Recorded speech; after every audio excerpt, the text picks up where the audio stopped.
Previously on building the Brickmania B-17G World War II heavy bomber, we found that we made the nose of the plane, and yet we have a little an engineer who does not yet have his turret. So will he get his turret today? And the answer is no. Instead, we're making a wing. Okay. Welcome to bag number 2. So here's bag number 2. Holly is going to sort this, and maybe she'll talk a little bit about how she sorts, because she loves to sort. So here's bag number 2. I also will bring out our tiny little model of the Liberty Bell, which is one of the first B-17 we actually flew in. So this gives you a sense of how big the entire plane is going to be. Yeah, we're going to need some space for this. So all we've built is obviously the cockpit, the front of the plane, where the bombardier and the navigator are, the chin turret. So yeah, we've got quite a bit to go. But so let's get started, and we're going to sort bag number 2. So here is the contents of bag number 2, all sorted. And since Holly likes to do the sorting for these sorts of things, I'm going to let her go over this real quick. So I like to sort by color, and I discovered that sorting into like low white bins, and these are various things I got when I ate meals different places, like on planes and stuff, that you just save and you repurpose.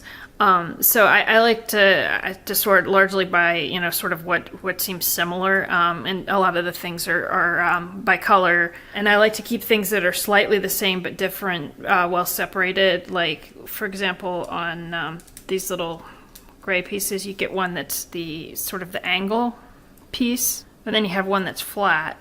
So I put them in the same tray, but I do it ever so like separated slightly. So, and then yeah, okay, I did do all of the sort of the Technic little pieces to put things together. I find it really like relaxing to sort. This is from some food. What was this again? That was applesauce. Applesauce. Okay. Yeah, so this little applesauce container. This one had salsa in it or something. But I mean, other ones have been from airplane meals and stuff like that. So I sound like a real pack rat, and that's probably pretty accurate. But anyway, I mean, I've saved other things that are like darker in color, like a lot of frozen food things come in black things, but a lot of the Legos, it's hard to see against that, so I prefer to sort on white things. One more thing before we get to building that wing.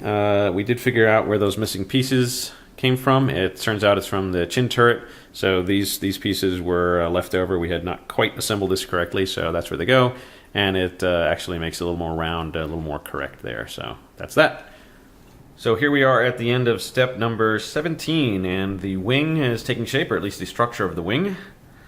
Here's what it looks like. It'll be interesting to see how well this can hold the weight of the wing. I think this is the part that attaches to the plane, and it's going to go out pretty far. So this will actually be heavy, and it'll be interesting to see if this doesn't bend or anything like that. There are all these little plates here that sort of swivel. I guess there's going to be more plates on top of this. I'm not sure if these are actually going to swivel or if that's just the way they needed to get those in place.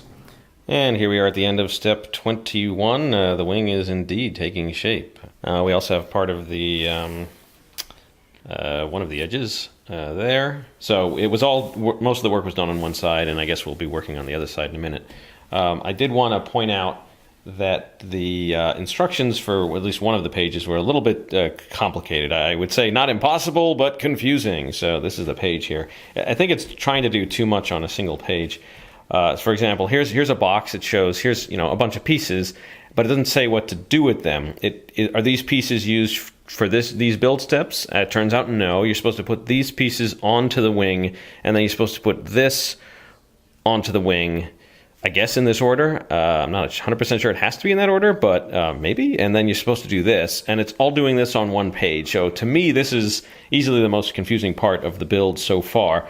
And I guess, they're trying to put more on a single page, but meanwhile, the very next page has just this. So it seems like this could have been laid out a little bit different. But anyway, it is working out. It does match up. We'll see if there are any leftover pieces this time. Hopefully not. So let's keep going. And here we are at the end of step 23. There's some more of the wing here, in particular. The front edge. Yeah, the leading edge here. There's also a little bit of a gap here that they left for this light, so there's a transparent piece there. So basically, this was just laying down another layer of these plates, as well as what I believe are going to be where the engines go over here and here. We also did a little bit of the next step just to show you what's coming, which is covering over the top of this. So that's what these flat plates are, and there's plenty more where those came from. Yay! So I think the entire top of this is going to be covered. We also left off 2 pieces just to show you what a nice fit the designer was able to get here. So these 2 wing pieces, they fit right in here to cover up that gap right up against the leading edge, and it also makes it a little bit more stable. Very nice.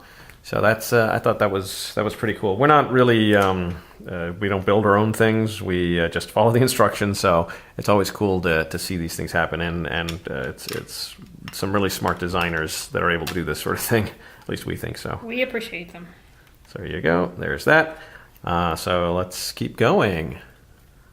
Before we move on, we wanted to show one unfortunate issue with the manual is that this page had some a printing issue. You can see that there's the printer did not quite do its job here. So far that's the only time we've seen that, but we'll let you know if we see any more of it. And here we are. It's looking a lot more like a wing. Oh, I'm just so thrilled with it. It looks amazing to me, especially with the decal on it. And I'm just, some of the things about it are so amazing to me.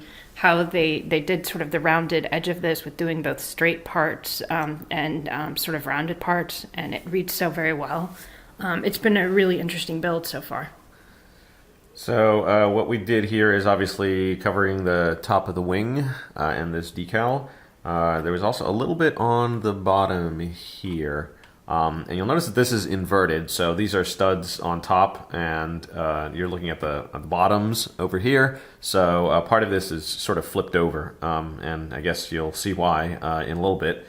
Also, there's aileron was added, so here it is. It moves up and down like this. I left a piece off here so you can see that it's actually one of these interesting, relatively new plates with the studs on the bottom. So again, you're looking at it's flat on top, and because it's using that piece, it's also flat on the bottom, which is nice. So in case you don't know, this piece, the aileron, is what allows the plane to roll left and right to make turns. So this part on the outer part of the wing.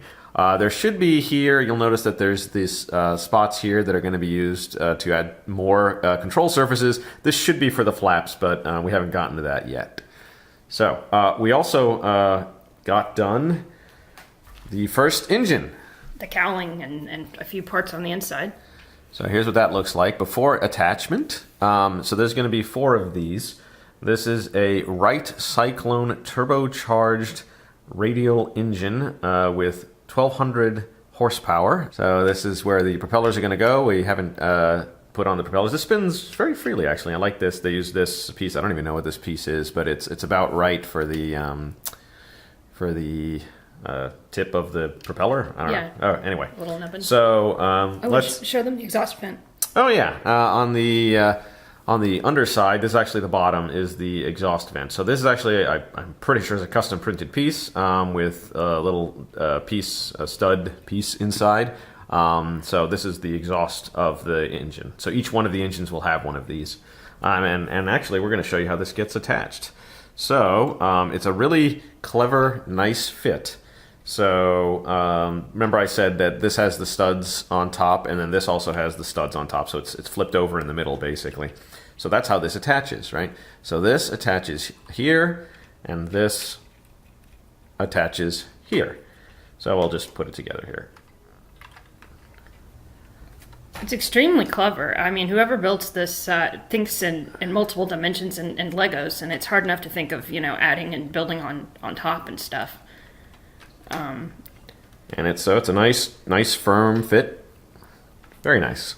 And it slides into the wing nicely. It doesn't look like it's, just stuck on, so.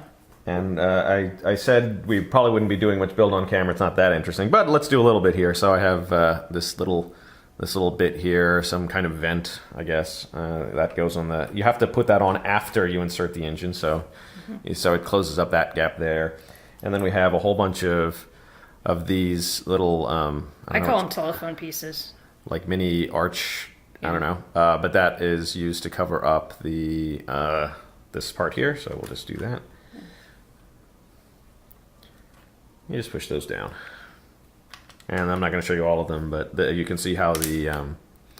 how it starts getting in and starts looking good. Yeah. And when they start those engines up, man, a lot of exhaust comes out at first. So these exhaust yeah, vents really, are no joke. really loud with 4 of these engines going at once. So that's what the exhaust there on the bottom, and so it blows it out the back.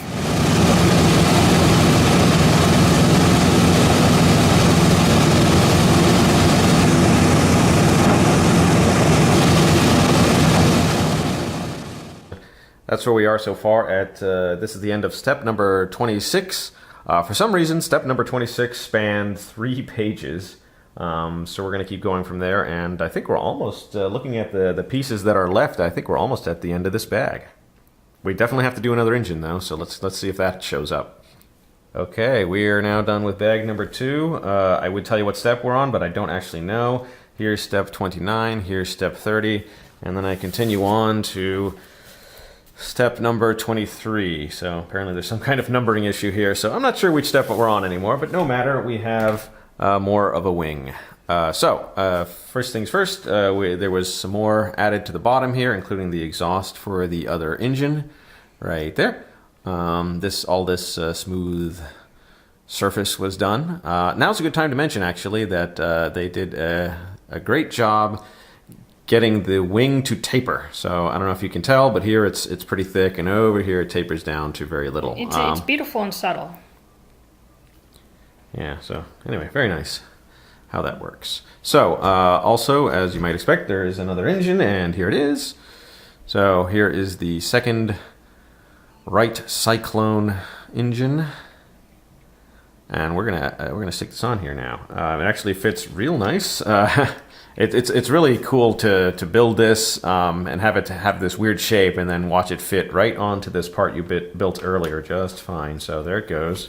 What is interesting is that even though we're done with the bag, the bottom of the engine is not covered up yet. Apparently that's going to come in a later bag, so I'm not sure why it was split up like that, but there it is. And the propellers as well. The propellers are going to be... Yeah, we also need the propellers. Oh, so... Yeah, okay. As you can see, this thing is getting big and difficult to work with. This thing keeps coming off. We'll just put that aside for a moment. So, the other thing that this bag has you do is attach it to the, well, in-progress fuselage. So here it is. You remember this from... Bag 1. Bag 1. And I wanted to show how this attaches. It's because it's interesting for a particular reason. So, you see there are some pins down there, and there are these Technic beams here. So I'm going to try to do this on camera and have it look like something. So this little blue pin here goes at the end of the beam, and this longer pin attaches to the beam. So let's see if I can do this carefully. Do you need a hand, or you got it? I'm not sure if I got it. Let's see here. How did I do this? I did this before. I think you did it before you had the second engine on it, just to play with it. Actually, yeah. Yeah. Okay. Well, now I realize why. Now I realize why. In the instructions, they have you attach it before you put on the engine. So I'm going to take the engine back off and then attach it and show it to you. And we're back, only this time with the wing properly attached, the engine reattached. So here's what it looks like. You have to be careful holding this. I'm not sure it's quite ready to be flopped around. But that's how it attaches. Really, the effect of this, though, is very interesting due to a very clever designer and who knows his Lego geometry. He was able to make the wing, I don't know how easy it is to tell here, he was able to make the wing tilt up. And that's how it is on the real plane. The wing does tilt up slightly. And obviously the other one will tilt up the same way. It is not just horizontal. Pretty neat, huh? Okay, so we are on now to bag number 3. Stay tuned for that. Thanks for watching.